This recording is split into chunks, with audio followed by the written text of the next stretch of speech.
Siamo a Barcis, in Valcellina. Queste immagini costituiscono ricordi di un cammino tra realtà e memoria del passato, storia e poesia, nei prati della borgata di Roppe, ubicata sulle prime pendici montane a monte del centro abitato di Barcis.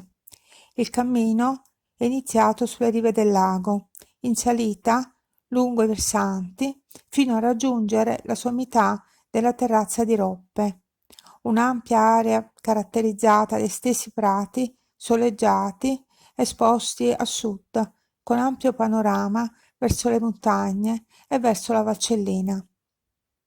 In quest'area si era insediata nell'Alto Medioevo la città di Cellis, un centro abitato dotato di una propria pieve dedicata a San Giorgio in Cellis.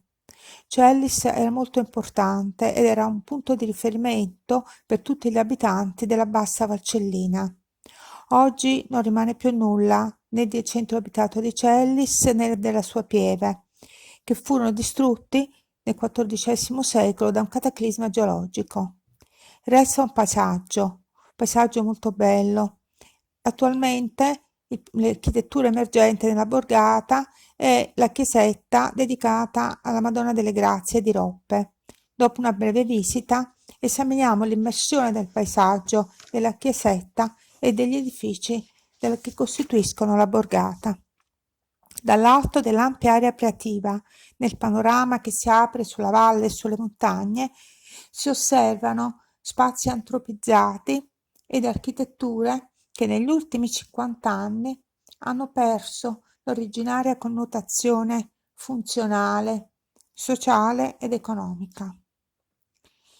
Nel paesaggio dei prati fioriti di Roppe, in primavera risuonano i versi del poeta barciano Giuseppe Malattia della Vallata, nella poesia dedicata all'antica Cellis, con l'invito a ricordare che sulle rovine di Cellis, sepolte sotto la terra di Roppe, dormono silenziosamente i predecessori e che sui loro cuori sono radicati fiori.